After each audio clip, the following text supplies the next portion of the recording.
Hello बच्चों, नमस्कार। कैसे हैं आप सभी लोग। तो क्लास 12th का सामान्य हिंदी का पेपर है और जैसा पेपर मैं आप लोगों को यहाँ पर दिखा रही हूँ सेम टू सेम आप लोगों का पेपर ऐसा ही आने वाला है, बोर्ड पेपर। तो यहाँ पर देख लीजिए, सबसे पहले आपका समय 3 घंटे 15 मिनट का दिया जाता है। 15 मिनट में आप लोग आसानी के साथ पेपर को पढ़ सकते हो। ठीक, जो प्रश्न आपको सबसे अच्छे तरीके से आता है उसी प्रश्न को सबसे पहले करें। ठीक है, और जो प्रश्न नहीं आते हैं, जैसे कम आते हैं, थोड़ा कम तैयारी है, उसको पीछे करो। ठीक है, तो यहाँ पर 100 नंबर आपको मिलेगा। क्वेश्चन है खंड क और ब। ठीक है, 2 खंड है। पहला क्वेश्चन है शिक्षा का उद्देश्य निबंध के लेखक हैं। तो शिक्षा का उद्देश्य निबंध के लेखक संपूर्णानंद जी हैं। लल्लू लाल की रचना है। तो लल्लू लाल की रचना कौन सी है? तो लल्लू लाल की रचना जो है प्रेम सागर है। पर्दा कहानी के लेखक हैं। तो पर्दा कहानी के लेखक यशपाल हैं। यशपाल पर टिक करोगे। आवारा मसीहा के रचनाकार हैं। तो आवारा मसीहा के विष्णु प्रभाकर हैं। अगला क्वेश्चन, बाण भट्ट की आत्मकथा के लेखक हैं। बाण भट्ट की आत्मकथा के लेखक हैं हजारी प्रसाद द्विवेदी। ठीक है, कामायनी किस युग की रचना है? तो सभी को पता है कामायनी जो है वह छायावादी युग की रचना है। अगला क्वेश्चन, निम्नलिखित कवियों में से कौन प्रगतिवादी युग का कवि है? ठीक है, तो रामधारी सिंह दिनकर जो है वह प्रगतिवादी युग के कवि हैं। तार सप्तक का प्रकाशन वर्ष है। तार सप्तक का प्रकाशन वर्ष है 1943। ठीक है, और दूसरा प्रकाशन वर्ष है 1951 और तीसरा प्रकाशन वर्ष है 1959। ठीक है, ये चीज़ आप लोग याद कर लीजिएगा क्योंकि दूसरा और तीसरा ये सारे पूछे जाते हैं। ठीक है, ये चीज़ें आपको पता होनी चाहिए। द्विवेदी युग की रचना नहीं है। तो द्विवेदी युग की रचना कौन सी नहीं है? यहाँ पर प्रिय प्रवास द्विवेदी युग की रचना है। साकेत द्विवेदी युग की है। भारत भारती द्विवेदी युग की है। तो कामायनी जो है यह छायावादी युग की कवि है, द्विवेदी युग की नहीं है। निम्नलिखित में से कौन सी कृत महाकाव्य नहीं है? तो यहाँ पर मामा जो है वह महाकाव्य नहीं है। ठीक है, तीसरा क्वेश्चन देखिए, दिए गए गद्यांश आधारित निम्नलिखित प्रश्नों का उत्तर दीजिए। अब यहाँ पर जो ऑप्शनली क्वेश्चन हमने किए, यहाँ से हमने 10 नंबर पा लिए हैं। ठीक है, जब हम लोग सारा 10 क्वेश्चन सही से करेंगे, सही तो फिर इसमें कोई नंबर आपका कटेगा नहीं, ना ही राइटिंग पे, ना ही किसी चीज़ पे। अगर आप आंसर सही करते हो तो आपको पूरा नंबर मिलेगा। तो यानी कि 10 नंबर हमने यहाँ पर पा लिया। तीसरा, दिए गए गद्यांश आधारित निम्नलिखित प्रश्नों का उत्तर दीजिए। यहाँ पर आपको 10 नंबर मिलेगा। ठीक है, 5 प्रश्न दिए गए रहेंगे, उनका आपको आंसर देना है इसी गद्यांश में से। ठीक है, तो धरती माता की कोख में जो अमूल्य निधियाँ भरी पड़ी हैं जिनके कारण वह वसुंधरा कहलाती है, उससे कौन परिचित न होना चाहेगा? लाखों करोड़ों वर्षों से अनेक प्रकार के धातुओं को पृथ्वी पीस कर अगणित प्रकार की मिट्टियों से उसकी देह को सजाती है। तो यहाँ पर देखिए, उपर्युक्त गद्यांश का संदर्भ लिखिए। तो यहाँ पर अगर आप थोड़ा बहुत पढ़े हुए हैं तो जैसा मैं आप लोगों को बताती हूँ कि थोड़ा बहुत टॉपिक हर चैप्टर का ज़रूर पढ़ लिया करें, ताकि आपको ये पता चल जाए कि ये कौन से चैप्टर से है। ठीक है, जैसा कि यहाँ पर समझ में आ गया है कि कौन सा चैप्टर है। ठीक है, ये जो है राष्ट्र का स्वरूप है, राष्ट्र का स्वरूप। ठीक है, तो राष्ट्र का स्वरूप लेखक कौन है? वासुदेव शरण अग्रवाल। ठीक है, वासुदेव शरण अग्रवाल। ठीक है, तो आपका ये क्वेश्चन तो ये कंप्लीट हो गया गद्यांश का संदर्भ लिखने का। ठीक है, अब अगला क्वेश्चन, धरती वसुंधरा क्यों कहलाती है? आप लोगों को कुछ भी नहीं पता है। ठीक है, मान लीजिए आपने चैप्टर को पढ़ा ही नहीं है, तो यहाँ पर आप सिर्फ इतना लिख दो, धरती माता की कोख में जो अमूल्य निधियाँ भरी हुई हैं उन्हीं के कारण उनको वसुंधरा कहा जाता है। ठीक है, उसके बाद रेखांकित अंश की व्याख्या करना है, जैसा कि जहाँ पर रेखा खींची गई उसकी आपको व्याख्या करना है।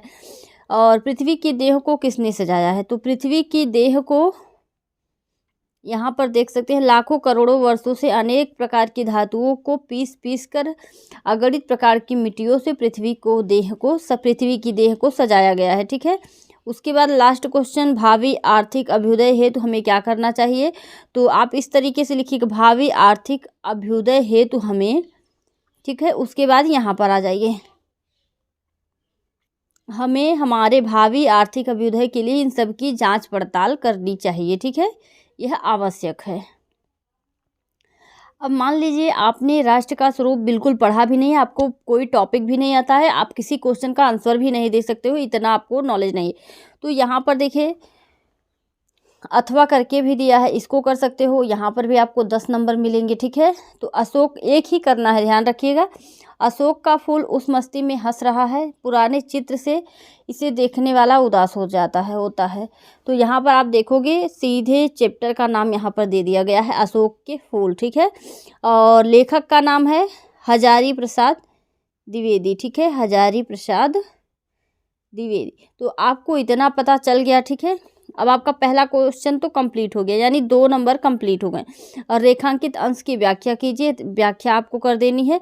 लेखक क्यों कहता है कि उदास होना बेकार है? तो जब आप गद्यांश को पढ़ोगे यहाँ से यहाँ तक, तो आपको जैसा ऊपर के गद्यांश में सारे को आंसर मिले हैं, उससे ही आपको इसमें भी सारे आंसर मिलेंगे। ठीक है, दिए गए पद्यांश पर आधारित निम्नलिखित प्रश्नों के उत्तर दीजिए। यहाँ पर पद्यांश के लिए भी 10 नंबर मिलेगा, यानी कि क्वेश्चन दिए होंगे वहाँ पर आपको तो 2-2 नंबर सभी के लिए मिलेगा। ठीक है, दुर्बलता का ही चिन्ह विशेष शपथ है, पर अबलाजन के लिए कौन सा पथ है? ठीक है, तो इसको देखकर मैथिली शरण गुप्त ने इसको लिखा हुआ है। ठीक है, मैथिली शरण गुप्त ने। ठीक है, और इसको जो है ये इस पाठ का नाम क्या है? कैकेयी का अनुताप। ठीक है, कैकेयी का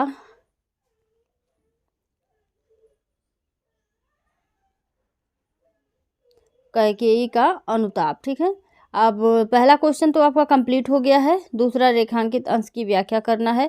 उसके बाद यहाँ पर देखिए, करके पहाड़ सा मौन रह जाऊं, राई भर भी अनुताप न करने पाऊं में कौन सा अलंकार है? ठीक है, तो यहाँ पर आप देखोगे प। ठीक है, ये जो है प की आवृत्ति 2 बार हुई है, यानी कि यहाँ पर अनुप्रास हो जाएगा। ठीक है, पद्यांश का भाव स्पष्ट कीजिए। तो पद्यांश का भाव आपको बता देना है, भाषा की विशेषताएं बता देनी है। ठीक है, और अगर मान लीजिए आपने कैकेयी का अनुताप नहीं पढ़ा हुआ है, तो पवन दूतिका पढ़ा हुआ है, तो उसको कर दीजिए। लज्जाशीला पथिक महिला कहीं जो दृष्टि आए होने देना, विकृत वसना तू न सुंदरी को।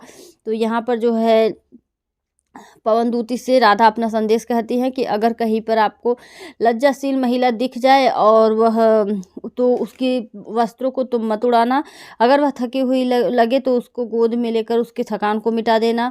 ठीक है, इस तरीके से यहाँ पर भी आप कर सकते हो। तो पद्यांश संदर्भ यहाँ पवन दूतिका अयोध्या सिंह उपाध्याय के द्वारा लिखी गई है। ठीक, अब निम्नलिखित में से किसी एक लेखक का साहित्यिक परिचय देते हुए उनकी प्रमुख रचना का उल्लेख कीजिए। तो साहित्यिक परिचय मैंने सभी लेखकों का करा दिया है, और प्लेलिस्ट में वीडियो सेव है। आप माधुरी क्लासेस को टच करके जाओगे, प्लेलिस्ट में सारी जीवन परिचय की इंपॉर्टेंट क्वेश्चन की सभी चीज़ें सेव है। ठीक है, तो वहाँ पर उसमें जाकर आप आप साहित्यिक परिचय तैयार कर लेना, क्योंकि वहाँ पर मैंने बिल्कुल काट छाँट कर जितना आपको बोर्ड पेपर में लिखना है उतना ही साहित्यिक परिचय दिया हुआ है। ठीक है, तो उसको ज़रूर देखें, और डिस्क्रिप्शन में मैं लिंक भी दे दूँगी, वहाँ से भी आप जा सकते हो प्लेलिस्ट में। तो उसके बाद देखिए, यहाँ पर 3 लेखकों का जीवन परिचय दिया गया है, जिसका भी आपको आता होगा उसका आप करिएगा। ठीक है, फिलहाल आप लोग हजारी प्रसाद द्विवेदी का और वासुदेव शरण अग्रवाल का तैयार कर लीजिए। ठीक है, 2 लेखकों का तैयार करेंगे, फिर आपके एक लेखक जो है उसमें पूछे जाएंगे। ठीक है, अगला कवियों के बारे में है, साहित्यिक परिचय और उनकी जो है कृतियों पर प्रकाश डालिए। वही चीज़ यहाँ पर भी कहूँगी, प्लेलिस्ट में जाकर देखिएगा, साहित्यिक परिचय सब कराया हुआ है। और मैथिली शरण गुप्त और सुमित्रा नंदन पंत, रामधारी सिंह दिनकर। ठीक है, यहाँ पर भी आप कम से कम 3-4 लेखकों का जीवन परिचय तैयार करोगे, फिर जाकर आपका कंप्लीट होगा, वरना आपके 10 नंबर कट जाएंगे। ठीक है, अभी आपके पास बहुत टाइम है, आप लोग तैयारी कर सकते हो। आप लोग थोड़ा थोड़ा टॉपिक कवर कर लो, कैसे आपको जीवन परिचय लिखना है। ठीक है, और कहानी में आप बहादुर अथवा पंचलाइट, आपको सिर्फ उद्देश्य पूछा जाएगा। ठीक है, उद्देश्य और सारांश, और कुछ नहीं पूछा जाएगा। तो सारांश तैयार कर लो। सारांश में आपको पूरी कहानी बतानी है। ठीक है, कैसे कैसे क्या था, कैसे था। ठीक है, वो चीज़ बतानी है। तो सारांश और उद्देश्य, ये 2 चीज़ें आप लोग तैयार कर लो। ठीक है, इसके बाद खंडकाव्य है। खंडकाव्य आपको अपनी जिला के अनुसार करना है, जो आपके जिला में चलता हो आप कॉलेज में जाकर पता कर लो। ठीक है, एक ही खंडकाव्य का आंसर देना है।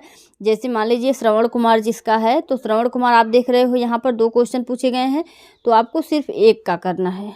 कई सारे खंडकाव्य होते हैं, लेकिन आपको करना एक है। दिए गए संस्कृत गद्यांशों में से किसी एक का ससंदर्भ हिंदी में अनुवाद कीजिए।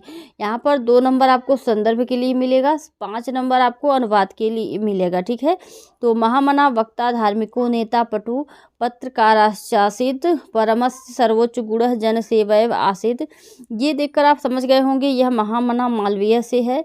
ठीक है, महामना मालवीय से है।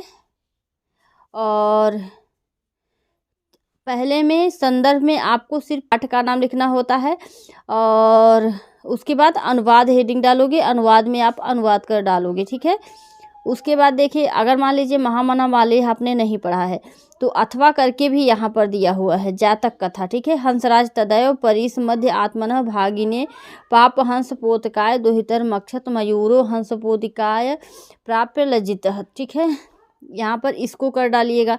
उसके बाद देखिए, दिए गए पद्यांशों में से किसी एक का ससंदर्भ हिंदी में अनुवाद कीजिए। यहाँ पर भी 7 नंबर आपको मिलेगा। ठीक है, वही 2 नंबर आपको संदर्भ के लिए मिलेगा, 5 नंबर अनुवाद के लिए मिलेगा। तो यहाँ पर देखिए, नमे रोचते भद्रम वह उलूकस्या विवेचनम, ये देखकर आप समझ गए होंगे जातक कथा से उलूक जातकम से है। ठीक है, तो उलूक जातकम से है, इसको लिखोगे। ठीक है, श्लोक है ये। परिचय कार्य हत्तारम प्रत्यक्षे प्रियवादिनीम वर्जयेत्तादृशम मित्रम विस्कुंभ पयोमुजम। इसका कमेंट करके जरूर बताइए कि कहाँ से है। ठीक है, अगला क्वेश्चन देखिए, निम्नलिखित मुहावरों में से किसी एक का अर्थ लिखकर वाक्य प्रयोग कीजिए। तो यहाँ पर सिर्फ यहाँ पर देखिए इतने दिए गए हैं, लेकिन किसी एक का अर्थ लिखकर वाक्य में प्रयोग करना है। ठीक है, जैसे देखिए, टका सा जवाब देना, राम ने रहीम को टका सा जवाब दिया। ठीक है, इस तरीके से आप वाक्य का प्रयोग कर सकते हो। अगला क्वेश्चन, निम्नलिखित शब्दों के संधि विच्छेद के सही विकल्प का चयन कीजिए। तो तथापि का संधि विच्छेद है तथा धन अपि। ठीक है, अगला क्वेश्चन देखिए, परमेश्वर का परम धन ईश्वर होगा। ठीक है, परम धन ईश्वर, यहाँ पर देखिए परम धन ईश्वर, इसको टिक करोगे। गायकः का गय धन अकह, जहाँ पर आपको मिले गायकः का गय धन अकह, इसको टिक कर दीजिए। दिए गए निम्नलिखित शब्दों की विभक्ति व वचन। ठीक है, तो आत्मन में विभक्ति और वचन है, तो इसको आप करिएगा। ठीक है, नामनन में विभक्ति और वचन है, इसको करिएगा। ठीक है, आत्मन नामन 2 ही चीज आपके विभक्ति और वचन में दी गई हैं। ठीक है, निम्नलिखित शब्द युग्मों का सही अर्थ चयन करके लिखिए। ठीक है, वसन और व्यसन का अर्थ होगा, वसन का अर्थ होता है वस्त्र और व्यसन का आदत। ठीक है, तो इसको टिक कर दीजिए। अम्बुज और अम्बुद का, तो अम्बुज का अर्थ कमल होता है, अम्बुद का बादल। ठीक है, तो कमल और बादल यहाँ पर हैं, तो इसको टिक कर दीजिए। अगला क्वेश्चन देखिए, निम्नलिखित शब्दों में से किसी एक शब्द के 2 अर्थ लिखिए। जैसे देखिए अंबर। ठीक है, तो अंबर का आप लोग लिखोगे आकाश नभ। ठीक है, इसी तरीके से नाग का सारंग सर्प। ठीक, उसके बाद निम्नलिखित वाक्यांशों के लिए एक शब्द का चयन करके लिखिए। एक शब्द का आपको चयन करके लिखना है, जैसे जो आंखों के सामने हो तो उसको कहते हैं प्रत्यक्ष। कहते नहीं है कि मैंने उसको प्रत्यक्ष देखा, यानी कि सामने देखा, तो इसका प्रत्यक्ष हो जाएगा। अगला होगा जानने की इच्छा रखने वाला, तो जानने की इच्छा रखने वाला जिज्ञासु होता है। ठीक है, तो यहाँ पर जिज्ञासु पर टिक कर देंगे।